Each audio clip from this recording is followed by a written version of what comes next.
Hello यीशु सहायक, praise the Lord, जय मसीह की जय, यीशु शालोम। प्रभु की शांति निरंतर आपके साथ रहे। परमेश्वर पिता का एक बार फिर से धन्यवाद कि उसने मुझे मौका दिया कि मैं फिर से परमेश्वर के जीवित वचन को आपके सामने लेकर के आ पाता हूँ। और आज का जो मैंने विषय चुना है वो है क्रिएटर, रचयिता। कि कोई तो है जिसने इस पूरे जहान को, इस पूरे दुनिया को बनाया। कोई तो है जिसने आपको और मुझको बनाया। हम विभिन्न धर्मों में जब हम देखते हैं तो हम पाते हैं कि हर धर्म किसी न किसी रूप से सृष्टि का वर्णन करता है, सृष्टिकर्ता का वर्णन करता है। तो मैंने बाइबल से जो आज का जो वचन लिया है वो है उत्पत्ति की पुस्तक अध्याय संख्या 1, उसका 1 पद, जहां इस प्रकार से लिखा है कि आदि में परमेश्वर ने आकाश और पृथ्वी की सृष्टि की। यहाँ इस प्रकार से लिखा है, in the beginning God created heaven and earth. ये जो पहला अध्याय का पहला वचन है, ये हमको और आपको उस सृष्टिकर्ता और सृष्टि किस प्रकार से उत्पत्ति हुई इसके विषय में बताता है। और इसके लिए जो एक्चुअल में हिब्रू शब्द का इस्तेमाल इसलिए करता हूं ताकि हम उसके मूल शब्द और मूल जो उसका अर्थ है उसको हम समझ सकें। वहां इस प्रकार से लिखा है हिब्रू में कि रसीत बारा एलोहिम एत समाइम एत एरेट्स। यहाँ लिखा है रशीत बारा एलोहिम एत समाइम एत एरेट्स। इसका अर्थ है कि आदि में परमेश्वर ने आकाश और पृथ्वी की सृष्टि की, अर्थात एक सृष्टिकर्ता है, एक क्रिएटर है और एक क्रिएशन है। परमेश्वर ने सबसे पहले आदि में इन द टाइम सारी चीजों को बनाया। और जब मैं इस चीज को रिसर्च कर रहा था तो अभी कुछ साल पहले जब हम सभी को ये पता चला कि साइंस हमें इस बात को बताता है कि जो ये सारी पृथ्वी है या पूरा जो ब्रह्मांड जिसको देखते हैं वो 3 चीज से बना है, जिसको हम बिग बैंग थ्योरी भी कहते हैं। आप नेट में सर्च करिएगा तो आप पाएंगे बिग बैंग थ्योरी, और उसके बारे में कैसे बना है उसके बारे में साइंस हमको क्या बताता है। साइंस बताता है कि जो पूरा ब्रह्मांड, पृथ्वी, सब कुछ है वो 3 चीज से बना है, time, space and matter. According to the science हमको ये बताता है कि 3 चीज से बना है, टाइम, स्पेस एंड मैटर। लेकिन बाइबल हमको और आपको क्या बताता है? बाइबल बताता है कि आदि में परमेश्वर ने आकाश और पृथ्वी की सृष्टि की, इन द बिगिनिंग। इसका हिब्रू है रशीत। बारा का अर्थ होता है क्रिएटेड, क्रिएट। इलोहिम का मतलब होता है गॉड, और इलोहिम जो शब्द है वो जो ट्रिनिटी कहते हैं, हम त्रिएक परमेश्वर कहते हैं, पिता, पुत्र और पवित्र आत्मा। तो जो इलोहिम शब्द है जो यहाँ पर इस्तेमाल किया गया है उत्पत्ति पहला अध्याय इसके पहले वचन में, कि जो गॉड या परमेश्वर के लिए इस्तेमाल है वो इलोहिम शब्द है, जो कि प्लूरल शब्द है। एक वचन नहीं, द्विवचन नहीं, लेकिन बहुवचन। और इसका जो एक्चुअल जो रूट वर्ड है वो है इलोह, जिसका अर्थ होता है गॉड्स, अर्थात परमेश्वर जो है वो त्रिएक परमेश्वर है। और उस त्रिएक परमेश्वर जो कि एक है, जिसका हर काल में, हर समय में अलग अलग कार्य था, जिसको हम लोगों ने देखा, जो आज भी देख पाते हैं। तो उस त्रिएक परमेश्वर ने इस पूरे जहान को किस प्रकार से बना, इस पूरे पृथ्वी को, इस पूरे सृष्टि को किस प्रकार से बनाया। बाइबल इस प्रकार से बताती है, इन द बिगिनिंग अर्थात time God created heaven. Heaven मतलब आकाश, जिसको हिंदी में कहेंगे आकाश, it means space, and third one is earth, पृथ्वी, या जिसको हम कहते हैं मैटर। अर्थात परमेश्वर ने टाइम, स्पेस और मैटर को बनाया। सबसे पहले परमेश्वर ने टाइम को बनाया, दूसरा परमेश्वर ने स्पेस को बनाया, जिसको हम कहते हैं पूरा ब्रह्मांड। ये पूरा ब्रह्मांड, इसके अंतर्गत सारी चीजें, चाहे किसी भी ग्रह को ले लें, वो हर चीज परमेश्वर ने बनाया। और तीसरा चीज जिसको हम कहते हैं मैटर, जिसको हम पृथ्वी कहते हैं, जिसको हम 3 भाग में बांट सकते हैं, ठोस, द्रव्य, गैस, जिसको पदार्थ कहते हैं। अर्थात परमेश्वर ने इन 3 चीज को बनाया इन द बिगिनिंग, और जिसको साइंस अभी कुछ साल पहले जिसके खोज को बताने का प्रयास करता है। ये कितना अद्भुत है ना, कि जिसको साइंस आज प्रूव करता है उसको बाइबल ने कई साल पहले हमको और आपको बताया, लेकिन कई बार हम इसको समझ ही नहीं पाते हैं। कई बार हम उसके एग्जिस्टेंस को नहीं महसूस कर पाते हैं। कई बार हम उसको बहुत सोचते हैं कि सचमुच में क्या वो इतना सामर्थ्य, इतना पावरफुल है। इस बात को जब मैंने पढ़ा तो मुझे समझ में आया कि हाउ गॉड आई हैव, कितना सामर्थ्यवान परमेश्वर मेरे पास है, कितना सामर्थ्यवान ताकतवर परमेश्वर मेरे पास है, जिसकी मैं उपासना, जिसकी मैं आराधना करता हूँ, क्योंकि he is the creator and we are the creation of God. ये है आकाश की, सृष्टि की और सृष्टिकर्ता की बात, पहला अध्याय का पहला वचन। अर्थात कहने का मतलब है कि वो जो हमारा परमेश्वर है, उसने समय को बनाया, उसने पास्ट, प्रेजेंट और फ्यूचर को बनाया, उसका कंट्रोल उस समय में है। उसने इस पूरे ब्रह्मांड को बनाया, उसने इस पृथ्वी को बनाया और उसने इस पूरे मानव जाति को बनाया। इसके वर्णन हम उत्पत्ति की पुस्तक में पाते हैं और उत्पत्ति की सारी घटनाओं का आंसर्स हमको उत्पत्ति की आखिरी पुस्तक प्रकाशित वाक्य में मिलता है। वहां इस प्रकार से लिखा है, प्रकाशित वाक्य की पुस्तक अध्याय संख्या 21 पद संख्या 1 में, कि फिर मैंने नए आकाश और नई पृथ्वी को देखा, क्योंकि पहला आकाश और पहली पृथ्वी जाती रही थी और समुद्र भी ना रहा। इसका जो ग्रीक ट्रांसलेशन है, क्योंकि नया नियम जो ग्रीक में लिखा गया वो लिखा है काई एर्गोन आर्नोन काइनोन गेन, अर्थात मैंने नए आकाश और नई पृथ्वी को देखा। एक आकाश और पृथ्वी और सारी सृष्टि को परमेश्वर ने उत्पत्ति की पुस्तक बनाया और नए आकाश और नई सृष्टि का वर्णन हम बाइबल के अंतिम भाग, अंतिम पुस्तक में हम पाते हैं। एक नई आकाश, एक नई पृथ्वी। तब इन दोनों के बीच में क्या है? एक उत्पत्ति में जो हम पाते हैं, एक प्रकाशित वाक्य में पाते हैं। तो इन दोनों के बीच में क्या है? क्योंकि सृष्टिकर्ता उस समय भी है, सृष्टिकर्ता उस नए आकाश और नई पृथ्वी में भी है, क्योंकि वो ट्रिनिटी गॉड है, वो त्रिएक परमेश्वर है, वो आदि में भी है, वो अंत में भी है, वो अल्फा में भी है, वो ओमेगा में भी है। तो बीच में क्या है? ये बाइबल जो हमारे पास है ना, ये जीवन की पुस्तक, ये सिर्फ एक जीवन की पुस्तक नहीं है, लेकिन इस पूरे मानव जाति का जीवन, वो जो जीता है संसार में, इसके बारे में हम पाते हैं। और जो बीच है ना, जहां से इतिहास दो भागों में बढ़ गया, वो जो सेंटर, जो मध्य है, वो हमारा प्रभु यीशु ख्रिस्त है। वो जो सेंटर है ना, वो यीशु मसीह है, क्योंकि इतिहास इस बात को बताता है कि यीशु मसीह के दिन से ही ये इतिहास दो भागों में बढ़ गया। उसने पूरे इतिहास को बदल करके रख दिया, जिसको हम एडी और बीसी में भी पाते थे। परमेश्वर ने, यीशु ख्रिस्त ने उस इतिहास को दो भागों में बांट दिया। कितना सामर्थ्यवान परमेश्वर हमारा है। लेकिन हम और आप क्या है? हम तो उसकी रचना है, हम तो उसके द्वारा बनाया गया और सबसे सुंदर और सबसे अच्छा चीज जो अगर परमेश्वर ने वचन लिखता है कि जब उसने मनुष्य को बनाया तो देखा बहुत ही अच्छा है, बहुत ही सुंदर है। उसने हमको और आपको बनाया।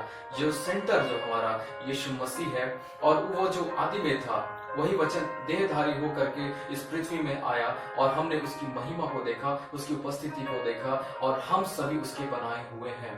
बाइबल क्या बताती है? बाइबल बताती है भजन संहिता 139 उसके 13 वचन, 14 वचन और 16 वचन में इस प्रकार से लिखा है कि मेरा मन का स्वामी तो तू है, तूने मुझे माता के गर्भ में रचने से पहले चुना। मैं तेरा धन्यवाद करूंगा इसलिए कि मैं भयानक और अद्भुत रीति से रचा गया। तेरी आंखों ने मेरे बेडोल तत्व को देखा और मेरे सब अंग जो दिन दिन बनते जाते थे, वे रचे जाने से पहले तेरी पुस्तक में लिखे गए। अर्थात परमेश्वर ने हम सभी को बहुत ही सुंदर और अति सुंदर बनाया। उसने हमारे बेडोल तत्वों को, इससे पहले कि हम इस संसार में आते हैं, उसने हमको और आपको पहले से ही चुन करके, पहले से ही बना लिया, पहले से ही उस जीवन के पुस्तक में हमारे विषय में लिख दिया। संहिता 121 में 1 और 2 वचन में इस प्रकार से लिखता है, Psalms number 121, 1 and 2 verse, I lift up my eyes to the mountain, where does my help come? From the Lord, the maker heaven and earth. जिसने इस पूरे दुनिया को बनाया, जिसने इस पूरे संसार को बनाया, जिसने उस पूरे ब्रह्मांड को बनाया, उस परमेश्वर ने जो हमसे बहुत प्रेम करता है, जो आपसे बहुत प्रेम करता है, हमसे बहुत ज्यादा प्रेम करता है, उसने हमको और आपको बनाया और हमको और आपको क्या दिया? एक मध्यस्थ दिया जो हमारा यीशु मसीह है। कैसे? बाइबल बताती है कि जब संसार में बहुत ज्यादा पाप बढ़ने लगा, जब परमेश्वर ने सारी सृष्टि को बनाया, और बाइबल बताती है कि नूह के दिनों में ऐसा हुआ कि जब परमेश्वर ने देखा कि मनुष्य की बुराई पृथ्वी पर बहुत ज्यादा बढ़ गई है और उनके मन में जो कुछ उत्पन्न होता है वो बुरा ही उत्पन्न होता है, तो पता है परमेश्वर ने क्या किया? परमेश्वर ने क्या सोचा? वो सोचा कि मैं पृथ्वी को नाश कर देता हूँ, मैं इस पृथ्वी को खत्म कर देता हूँ, जिसको उसने बहुत सुंदर बनाया, जिसको इसको बहुत ही अच्छा बनाया। बाइबल बताती है कि परमेश्वर उसको नाश करना ऐसा सोचा, लेकिन उसकी अनुग्रह की दृष्टि एक व्यक्ति पर थी, नूह पर। लेकिन नूह को परमेश्वर ने एक टास्क दिया, एक काम दिया कि तुमको जहाज बनाना होगा और उस जहाज में बहुत सारे जीव जंतु को रखना पड़ेगा। और जबकि परमेश्वर ने पूरे संसार को उस समय अंत कर दिया, उस समय खत्म कर दिया, लेकिन फिर भी परमेश्वर की दृष्टि, क्योंकि मनुष्य बड़ा अनमोल है उसके लिए, और जानते यही प्रेम था। क्योंकि न्यू के बाद से आप देखेंगे कि मनुष्य जाति में दिन प्रतिदिन वो ईर्ष्या, दिन प्रतिदिन लोगों के अंदर बुराइयां बढ़ती गई और ये बढ़ता ही गया। आज हम अब जब संसार में जब हम देखते हैं तो हम पाते हैं कि आज पुरुष के साथ महिलाओं के साथ और हर जगह कहीं ना कहीं पाप इतना ज्यादा गंदगी फैल गया है कि परमेश्वर पछताता है कई बार मनुष्य जाति को बना करके इस संसार में। और ऐसी स्थिति थी, और पूरे पुराना नियम में हम पाते हैं कि बार बार इस्राएली गलती करते थे, बार बार परमेश्वर क्षमा करता था, बार बार वो परमेश्वर के साथ धोखा करते थे, बार बार परमेश्वर उनको क्षमा करता था, क्योंकि वो अपने सृष्टिकर्ता को छोड़ करके इस सृष्टि की उपासना करने लगे। जिसको हम देख पाते हैं, हमने जिस सृष्टि को देखा उसकी उपासना करने लगे। आज यही स्थिति हमारा भी है। कई बार हम उस सृष्टिकर्ता को बहुत कमजोर हल्के में ले लेते हैं और हम उस सृष्टि की उपासना, उसकी आराधना करने लगते हैं। परमेश्वर ने मनुष्य को, उसके तत्वों को, उसको बनते हुए और वो हर चीज को बनते हुए हमारे जीवन में देखा। उसने हमको और आपको बनाया। बाइबल बताती है क्योंकि मनुष्य का पाप इतना ज्यादा बढ़ गया, इतनी गलती इतनी ज्यादा बढ़ गई कि उसको क्षमा करने के लिए कोई उपाय नहीं था। वही परमेश्वर, वही सृष्टिकर्ता, वही रचयिता, बाइबल बताती है कि देह धारण हुआ। एक वचन और मैं पढ़ना चाहूंगा, यहाँ पे इस प्रकार से लिखता है, गलातियों की पुस्तक अध्याय संख्या 3 पद संख्या 13, कि मसीह ने जो हमारे लिए शापित बना, हमें मोल लेकर व्यवस्था के श्राप से छुड़ाया, क्योंकि जो कोई काट पर लटकाया जाता है वह श्रापित है। गलाती उसका 3 अध्याय उसका 13 वचन यहाँ लिखता है कि मसीह ने जो हमारे लिए श्रापित बना, हमें मोल लेकर व्यवस्था के श्राप से छुड़ाया, क्योंकि जो कोई काट पर लटकाया जाता है वह श्रापित है। क्योंकि यीशु ख्रिस्त उस क्रूस पर लटकाए गए, जो कि एक श्रापित मृत्यु थी, उसने अब उस श्राप को, उस गलती को अपने ऊपर में ले लिया। उस पाप को जो हम पर, और जो दंड था हम पर आने वाला था, उसको यीशु मसीह ने अपने ऊपर ले लिया। और हमको क्या दिया पता है? हमको दिया अनंत जीवन। कैसे दिया? यहाँ एक वचन लिखा है, दूसरी कुरिन्थ के नाम पौलुस प्रेरित की पत्री, उसका 5 अध्याय उसके 17 वचन में इस प्रकार से लिखा है कि इसलिए यदि कोई मसीह में है तो वह नई सृष्टि है, पुरानी बातें बीत गई, देखो सब बातें नई हो गई है। यह इस प्रकार से लिखा है कि यदि कोई मसीह में है तो वह नई सृष्टि है, पुरानी बातें बीत गई हैं, देखो सब बातें नई हो गई है।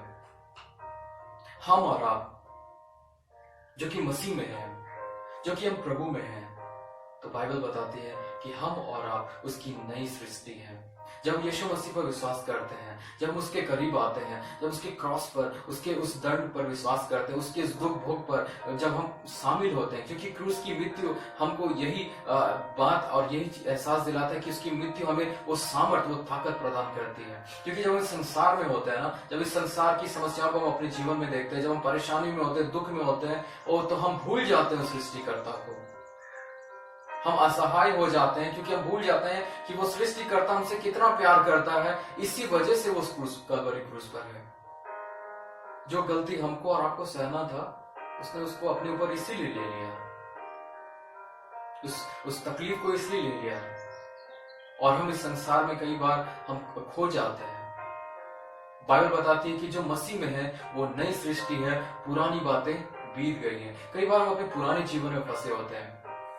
अगर हमारे साथ हमारे माता पिता ने कुछ गलत किया है, या हमारे चाचा चाची ने हमारे साथ कुछ गलत किया है, या हमारे साथ गलत व्यवहार किया है, या हमारे किसी पति ने अपनी पत्नी के साथ गलत व्यवहार किया, या पत्नी ने पति के साथ गलत व्यवहार किया, या हमारे रिश्तेदारों ने हमारे साथ गलत किया है, या हमारे भाई बहन ने हमारे साथ गलत किया है, या हमारा पुराना जीवन, व्यक्तिगत जीवन, अगर हमारे साथ किसी के साथ हमारा रिलेशनशिप था, किसी ने हमें धोखा दिया है, किसी लड़का ने किसी लड़की को धोखा दिया है, किसी लड़की ने किसी लड़का को धोखा दिया है, तो कई बार हम अपने बीते हुए कल में होते हैं और हम भूल जाते हैं कि हम और आप एक नए सृष्टि हैं, एक प्रभु के नए, एक सामर्थ के साथ जीने वाले लोग हैं।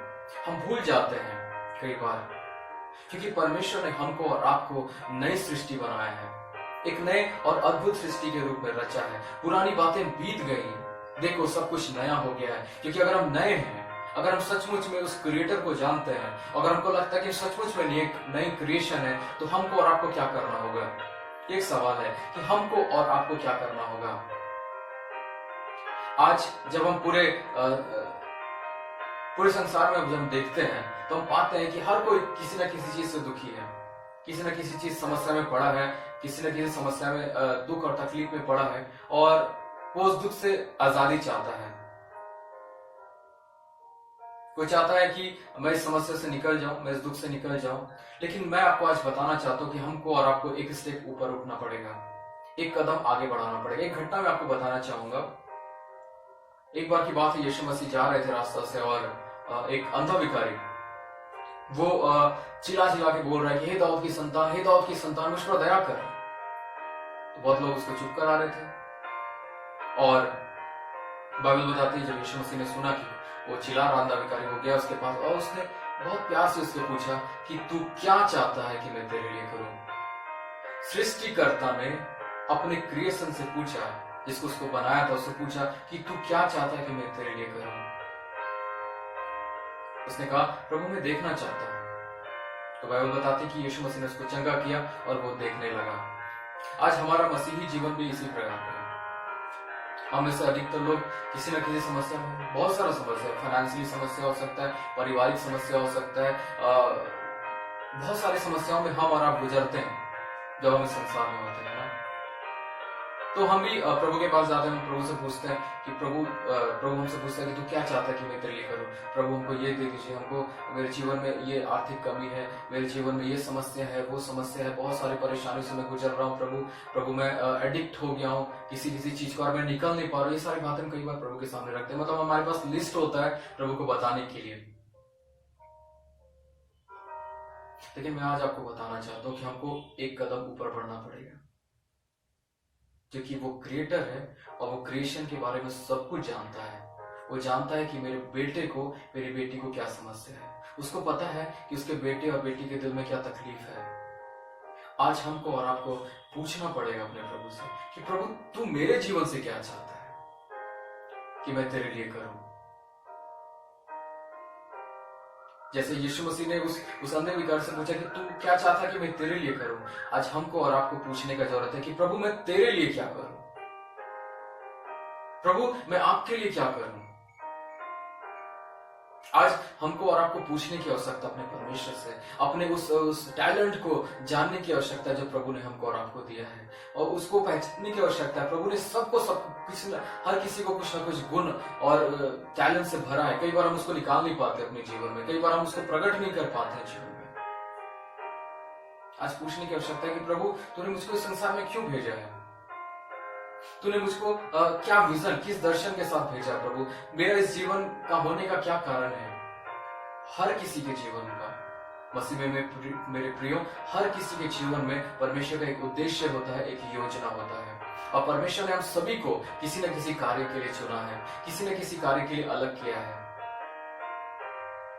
क्योंकि वो जो मध्यस्थ हमारा है ना, वो हमको पहले ही सब कुछ से आजाद कर चुका है। कई बार हम उसी में फंसे होते हैं, अपने पास में फंसे होते हैं, लेकिन प्रभु चाहता है तुम उससे निकलो, एक कदम ऊपर आगे आओ, एक कदम ऊपर उठो, एक कदम आगे बढ़ो, अपने कदमों को बढ़ाओ। आई एम विथ यू, मैं तुम्हारे साथ हूं। लेकिन कोशिश करो। प्रभु हमसे यही सुनना चाहता है कि हम और आप प्रभु से पूछें कि प्रभु तू क्या चाहता कि मैं तेरे लिए करूं। हम अपने माता पिता से पूछें कि पिता मैं आपके लिए क्या करूं, मैं अपनी माँ के लिए क्या करूं। अपने भाई बहन के लिए पूछे कि मैं उनके लिए क्या करूं। पति अपने पत्नी के लिए पूछे कि मैं आपके लिए क्या करूं। पत्नी अपने पति से पूछे कि मैं आपके लिए क्या करूं। हम एक दूसरे के लिए आसपास में जो हम जब देखते हैं कि अभी जबकि लॉकडाउन है, ऐसी स्थिति में हमको प्रभु ने क्या गुण दिया है कि हम कैसे मदद कर सकते हैं, क्या सहायता कर सकते हैं, क्या कर सकते हैं। आज हमको और आपको पूछने की आवश्यकता है प्रभु से। हमको पूछने की आवश्यकता है हमारे जो आसपास में है, जो हमारे घर में है, जो हमारे परिवार में है। कई बार हम नहीं पूछते अपने माता से, अपने माँ से, अपने पिता से, बाबा से नहीं पूछते हम लोग। लेकिन आज हमको और आपको एक कदम ऊपर बढ़ने की आवश्यकता है। हमको अपने पुरोहित से, जो हमारे चर्च के पुरोहित, उनसे पूछने की आवश्यकता है कि आप क्या चाहते हैं कि मैं करूं। क्योंकि प्रभु ने सबको सब कुछ दिया है। किसी को प्रभु ने डॉक्टर बनने का दिया, किसी को इंजीनियर बनने का दिया, किसी को बैंक में काम करने का दिया है, किसी को पादरी बनने का, किसी को प्रीस्ट बनने का, किसी को गाना गाने का, किसी को बजाने का। सबको परमेश्वर ने कुछ ना कुछ वरदान से भरा है। तो आज पूछने की आवश्यकता है कि प्रभु मैं आपके लिए क्या करूं, क्योंकि वो क्रिएटर है ना। जब हम उससे पूछेंगे तो आप सोच के देखिए कि वो कितना खुश होगा कि इसको मैंने बनाया। वो हमेशा इंसान हमेशा यही बोलता ना, प्रभु ये दुख है, ये तकलीफ है, एक कदम ऊपर बढ़ के देखिए, प्रभु से पूछ करके देखिए, पूछ करके देखिए कि प्रभु आप मेरे जीवन से क्या चाहते हैं। वो क्रिएटर,